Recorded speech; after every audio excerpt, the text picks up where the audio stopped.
که دا قرآن الله داسې وخت راولي او د دې قرآن ترجمه طالبانو په امریکا کې هم شروع شي، علماو دعوت اسلام طالبانو یوه جبهه نه ده، د اسلام لویه جبهه دعوت ده، یوه جبهه جهاد شروع کړي طالبانو. دلته داسې د مجاهد د تبلیغي سره وران ده طالبانو، داسې ورسره ورانه ده.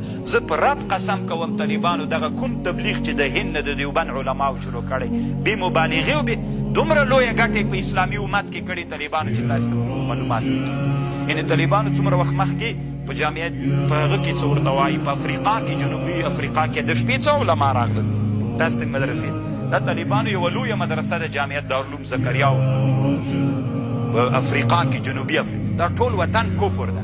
هلته طالبانو دغه عالم دعوت شروع کړی ده او کار یې کړی ده. طالبانو ورځ تر بله د اسلام هغه غټېږي، لمنه د اسلام غټېږي. دا اوس طالبانو یو پاکستانی عالم ده په امریکا کې اوسېږي، لاس انجلس کې اوسېږي، د قرآن ترجمه کوي په انګلیش باندې. ما ورسره لیدلي نه دي، نو خو طالبانو ځکه ډېر خوند راکوي چې یو ډېر ښه وسیع فکر لري او ډېر خلاص فکر لري، درد لري چې اسلامي امت راغږي. هلته په امریکا کې اوسېږي، د قرآن ترجمه کوي، هر وخت یې نشر کوي، انسانان ترنه راټولي. دعوت داسې نه ده چې کار نه ورکوي.